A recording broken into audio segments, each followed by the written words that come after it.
Hello, everyone, and thanks for joining us here on the Rochester Press Box. Bill Pucko with you. Looking good over there, Tariq. I like the outfit. I tried different things during the summer season, so, just trying to make things ready for next week hosting.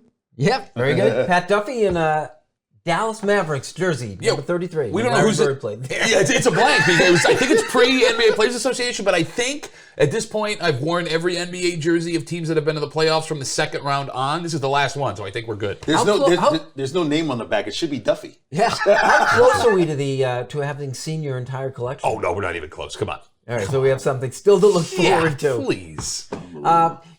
Everyone was talking about Caitlin Clark and the whole push down to the court thing this last week. I think there's only one opinion that I have issue with, and that's anybody that says this was nothing, we shouldn't even be discussing it. Because to me, it involves so many things.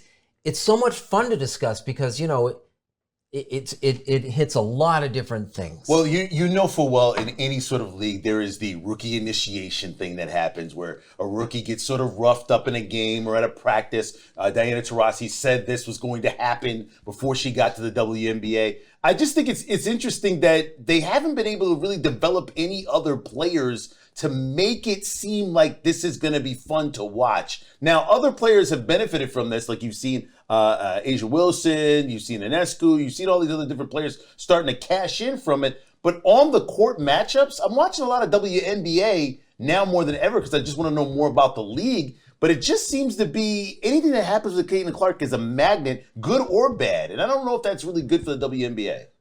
All of this is great for the WNBA, and I'm going to be that guy. I don't see what the problem is. Now, look, when you say... I'm not saying that there's a problem so much as it's worth the discussion. Okay, that is. No, the discussion is there, but I don't think the discussion should be what the discussion is having. If anything, what we witnessed in that game, because I watched that game completely by accident, by the way. I have accidentally watched 3 WNBA games, all involving Caitlin Clark. So I think there is something to be said with when you put them in places they can be found, you're going to attract a bigger audience. Because I watched all of those plays happen live, and I love basketball. I didn't realize that I enjoy watching WNBA basketball as much as I watch it. So when she hip checks Clark to the floor, what was your on-the-spot reaction? That's somebody who is upset with someone that she thinks is better. She's better than getting all the attention that she's been getting. Look, we see this happen. It wasn't like, ooh. No, like, what was that? That's basketball to me. Yeah, now, maybe having not watched the WNBA before, because I'm walking into this ignorant, I will be completely honest with you. Maybe that's not how the game was played the last couple of years, although that's not what I'm hearing. To me, it was just... it's not a basketball play, but it's a basketball play. But let's go back to this, the fact that we watched a lot of basketball, but not WNBA basketball. I think to people who have watched a lot of it, it's kind of like, all right, yeah, I get those sort of shove rookie, hey, how you doing type of plays. It's shocking is because she's so polarizing. It's kind of like, hey, that's not fair. I'm like, well, you haven't watched a lot of basketball, period. Thank you. And so that would lead me to believe that you're just on the Caitlin Clark bandwagon than you are understanding basketball is played like this. I think it was the Chicago Tribune where they went way over this week, where they wrote an article. It was an op-ed where somebody had wrote, if that had happened outside of a basketball court, that woman would have been arrested for assault. Like, that was a real thing that happened. Oh, gosh. Let me put it this way. If this is good for anything, it's good for the legitimacy of the WNBA. And I don't say that thinking the WNBA wasn't legitimate, but there are people that looked at it as just a token league to put women who wanted to play basketball. These women don't want to be disrespected by someone they think that they're better than, who they think is getting attention she doesn't deserve. There's a racial aspect to all of that stuff, which I think has also been overblown by the talking heads the rest of this week. When I saw that happen in that game, my thought was, this shows you what a legitimate league this is. These women have played basketball their whole lives. They've gotten to the upper echelon. They didn't need Caitlin Clark. Sure, a rising tide floats all boat and it eventually helps them out, but of course the competitor in you is going to look at that woman and go, I'm better than you. Why am I going to take this? I always get upset when people get the warning, don't hear the warning, and then go back and get shocked. Oh, wait a minute. This went a little bit too far. What do you mean it goes a little? Have you ever been to a YMCA for crying out loud? Yeah, no kidding, man. There's always a chippy player there, no matter what. And I love it because that's the way basketball is played. The thing that upset me the most outside of that Tribune op-ed that I taught, one, her teammates didn't jump in and help her the 2 times that it happened in that game. And 2, if I'm Caitlin Clark, the second time it happens, because it happened in the closing minutes too, and I get that it's a close game, get up and lay somebody out. Like, I'm being sincere, right? Like, you don't take it. Don't take it. Get up and make it something. I said this on the radio show. I said the next time that happens, you got to get in someone's face. You don't have to fight. You do have to get in somebody's face and then show that aggression, because basically they're going to think they're going to be able to do this all the time. I'm trying to think where the discussion would have gone if that had happened. What if they just, because that would have resulted in an all-out brawl. Sure, but, I mean, look, I am a sincere believer that there is no such thing as bad publicity as long as nobody's getting hurt. And yes, it looks scary because we have this idea of what women should be in this society. Nobody got hurt. That's the basketball I've watched my entire life. I don't see what the problem is. We're the Rochester Press Box. We're talking Buffalo Bills next.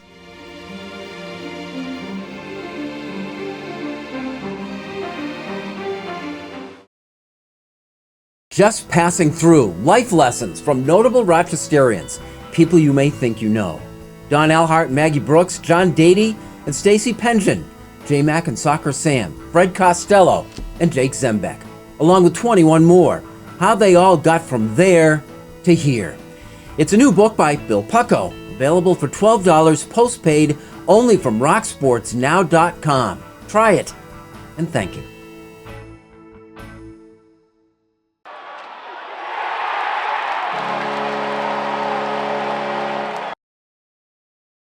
Welcome back, and thanks for joining us here. It's the Rochester Press Box. We're talking football now. You know what? I think the Buffalo Bills were ahead of the curve when they traded Stephon Diggs. When you look to see what's happening with the league's rest of the wide receivers right now, getting immense deals so that you've got to treat a wide receiver the same way financially that you think of a quarterback. I mean, look, you're absolutely right. You bring up Justin Jefferson. CeeDee Lamb is waiting for his deal. That's going to be massive. Yeah. Miami, same division, who has to pay their quarterback right now, has 2 wide receivers that are making over $10 million each this year. And Hill wants more. He wants more money. Look, you're right. I mean, I hope, because me being a Bills fan, that Brandon Beane is seeing the tea leaves zagging where everyone else is zigging. He's going to take a huge jump, an advantage over everybody else. But I cannot see how you can win championships with that much of your cap space with these teams going towards a number 1 wide receiver, because they don't affect a game like a quarterback and they don't affect a game like a pass rusher. And then you bring up Miami and the fact that Tua is sitting there waiting for a big check from the Miami Dolphins. And I don't think they're quite sure he's the guy that's going to be the signal caller in the next few years or so. They're still waiting on that deal. So this is quite interesting. You know, before I said about a couple of weeks ago, the Buffalo Bills, not quite sure where the number 1s are. The number 1s are going to cost you a whole lot of money. So maybe you develop a better wide receiver core. I'm not saying the Bills are set now. Maybe a guy gets cut. They pick up somebody down the line. They add to that wide receiver core. But I do understand it now. I get to see the temperature of the way running backs are being now with McCaffrey and him being re-signed. He's resetting the running back market. So it's a totally different game of money now where everything's going to the chips to the table for Allen. And this is going to hurt financially for Miami. Who knows where the Patriots will be, and the Jets, for that matter, too, with their high-priced quarterback who got injured last year. It is changing, and I think Kansas City set the pattern when they traded Hill. They saw the handwriting on the wall. Scott's going to cost us more than we're willing to pay him.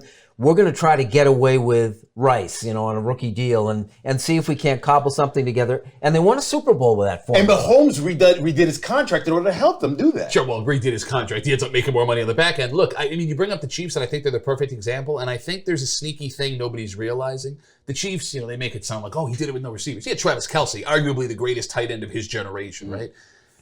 Well, Kincaid's coming up. And that's just it. You have Dawson Knox, who got a pretty nice contract a couple of years ago, right? It's a third of what these wide receivers are making. You have a cost-controlled rookie in Dalton Kincaid, who is more of a power-forward wide receiver than he is a tight end. And if Coleman develops on a rookie deal... Thank you. I mean, look, for all of these things to come together in year 1 would be difficult. But if this works, Brandon Beane's a freaking genius. Well, and teams are going to have to come to grips with it because, like you said, you can't be paying everybody on the offense the way the teams are shelling out for wide receivers. Well, so it's so interesting. You mentioned about 4 or 5 guys there. Any one of those 5 that hit, you have your new number 1. That's the great thing about it. And you have them under a contract that is affordable for the next few years because you're paying Allen so much more money. That's it's the combination of having this work for a 17-game season into the playoffs. That's the real interesting part about this. The health of this team, who will emerge. Shakur's still there. I mean, you still got a lot of different things you can play with. It just makes it interesting for the upcoming NFL season for the Buffalo Bills because I'm not quite sure yet who is their number 1 receiver. Yeah, and I still skip to 2025 and think when you've got a chance and the money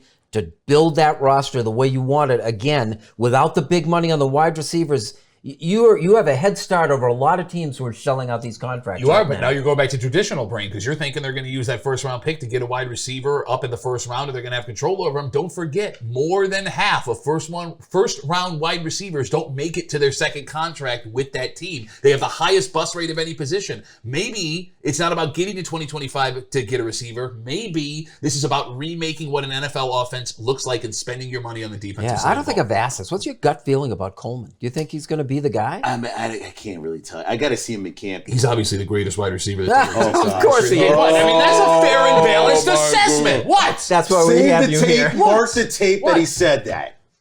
We are the Rochester Press Box. Like it or not is next.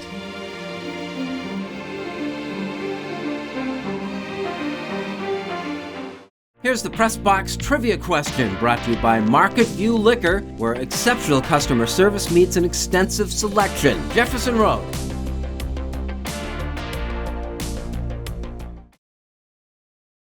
Thank you, American architect Frank Lloyd Wright, and this amazing getaway to Great Cliff. Hello again, Mike O'Brien, your getaway guy.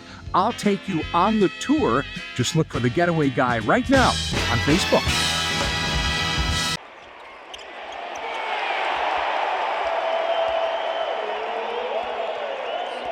Here's the Press Box trivia answer, brought to you by Market View Liquor, where exceptional customer service meets an extensive selection.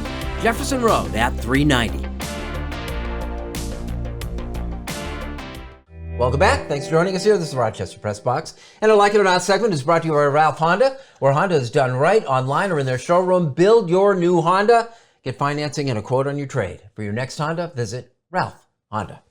Tariq, like it or not, Yankees are playing great. Mets are playing horrible. Yep. Then more people want to talk about the Mets. Yeah, because we love to talk about disasters. We love to talk about toxic sort of situations. We do it all the time in relationships and situations like New York. Like, say, for example, you've got a Pete Alonso.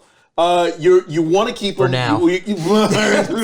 Trust me, I know full well that could go either way in the next couple of months or so. But it doesn't seem to be working out. They can't get their pitching straight. They can't. Who knows what's going on with Jeff McNeil? I have no idea what to make of this team when it comes to their future. Some people say blow it up. I can't understand why this isn't working. Yet the Yankees go get players that, let's just say, a couple of weeks ago, I said before, that are not traditional sort of Yankees, play the right way, flipping bats, jumping all over the place. And oh, by the way, their number one ace hasn't even pitched yet so far this year, and they find ways to win games. They're This interesting year. baseball. This hasn't worked over the last 10. No, well, I mean, listen, the Yankees are looking for a World Series championship. That's how they live their life. The Mets, I don't know. It's just sort of where the wind blows so far this season. I think we could actually see this team get blown up by the end of the year. Is this back pages or is it human nature? I think it's human nature. Look, you saw the same, well, I guess it's New York again, though. You saw the same thing with Aaron Rodgers, right? Like, there was all this attention and everything blows up, and now you want to see what goes on moving forward. The Jets and the Giants. Yes. I feel like it's more fun to watch something you anticipated being a dunk collapse than it is to enjoy a story of someone being successful. Plus, it's the Yankees.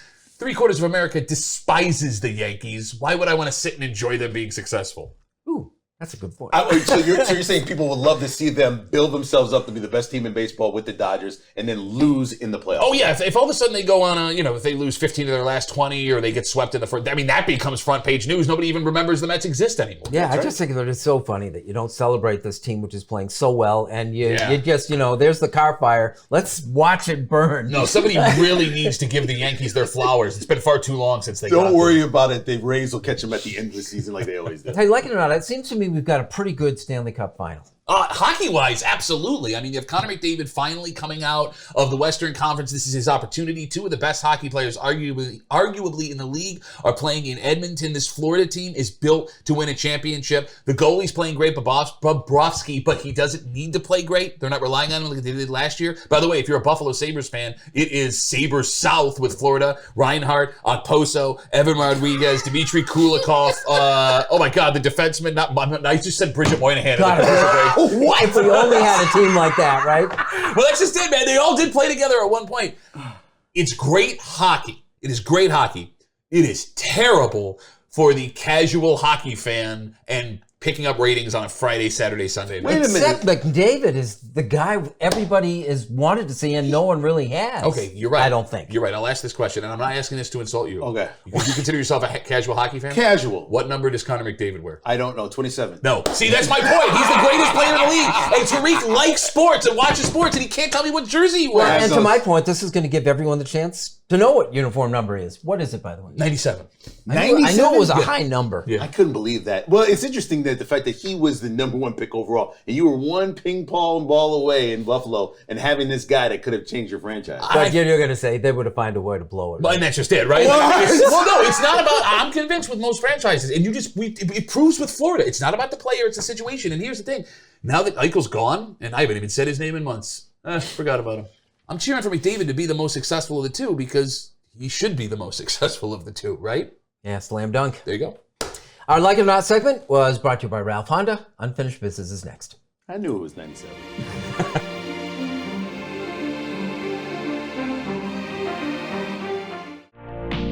The Press Box Stat of the Week is being brought to you by McArdle's Restaurant in Fairport. Come home to McArdle's.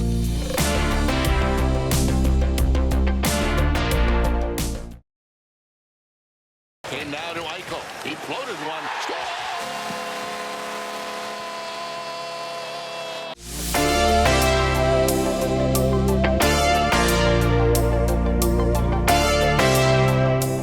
Welcome back. Thanks for joining us here on the Rochester Press Box. It's time for Unfinished Business. Pat, start us off. Is this good news or bad news for Syracuse football? I know with everything going on, championship baseball, nobody's thinking about college football, but there's big changes. New coach, new quarterback coming over from Ohio State. There's a lot of potential on this team. And this week, it was revealed that, at least as far as strength of schedule goes, Syracuse has the easiest schedule of any Power 5 conference college football team this year. So I present to you two scenarios. One, where this is a great situation, where you have a new head coach gaining confidence with a quarterback who played at a major school last year, winning games, which then attracts more high school kids and NIL transfer portal players to come play for Syracuse, and it makes it that much better. And all of a sudden, out of nowhere, Syracuse football is back to the house it was 20, 25 years ago. Or is it a situation where Syracuse does play really well this season, and there is now an expectation of things to happen, and that easy schedule that you saw coming bites you in the you-know-where next year? And just like Dino Babers, expectation and early success breeds resentment in a coach that may have been able to turn it around if you gave him a little more time. Look, I'm excited for what Syracuse is going to throw out on the field this year. It's been far too long for us not to have premier college football in our backyard in Rochester. All I'm saying, whether they play really well this year or they don't, it doesn't mean that's what they're going to be. WNBA, what are you doing? I know Angel Reese said that she'll play the villain role, but not for real, for crying out loud. She said that earlier in the week and just before a game against the Liberty, and then that game is the game she gets kicked out for the 2 technicals. Do not make her the villain. Just make her one of the many stars you can now push to make the WNBA even more popular than it is right now. Basically, go with the old NBA format of Bird versus Johnson. That's the way you sort of played it. It saved the NBA, and you're blowing it right now by letting Angel Reese play the villain role. She meant it in a way for this basketball, not to be the entire villain of the WNBA. You've got the eyes. Listen, I'm watching these games, Caitlin Clark or not. Don't blow this marketing opportunity to put more players out there that can actually make a benefit to your league. You have the eyes now. Use Angel Reese for the talent and the ability, and other WNBA players for their talent and ability. Shop your sport. You may not get a better chance than this one right now. Since the days of Susan B. Anthony going on 200 years ago, women have struggled for equality, the right to vote, equal pay, equal opportunity. We've seen the results of that progress everywhere, including athletics, where the likes of Nancy Lopez, Serena Williams, and Caitlin Clark reached the iconic stage.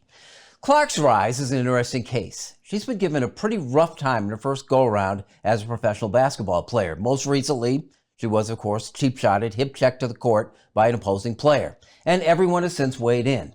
It is a fascinating combination of merged issues: anger, jealousy, race, sportsmanship, toughness, the rites of passage, where the prevailing opinion seems to be as well, the men play like that, why shouldn't the women? And that's fine, to a point. It's important to note that Clark herself doesn't have a public issue with the abuse that she's been receiving. Clark neither seeks nor wants any special treatment. She considers it part of the process. But the process isn't always pretty. And is this really what Susan B. Anthony had in mind? Sure, we strive for a level playing field. Does that mean that we want women cursing like a sailor? Is it necessary for them to adopt our own most rudimentary instincts? Does it justify dirty play? And do we have to applaud it? It's inherently sexist, I get it. But why can't women who traditionally set the bar higher for themselves in society, at the workplace, and in everyday life continue to do so on a basketball court? I like it that way. That's our Unfinished Business, and that is our program. I am really glad that 3 dudes can sit here and solve all of the problems women are facing in today's sports. We can't solve any problems for any women. We can't solve our own problems. This is true. This is true. But I do want to hear what they say off mic.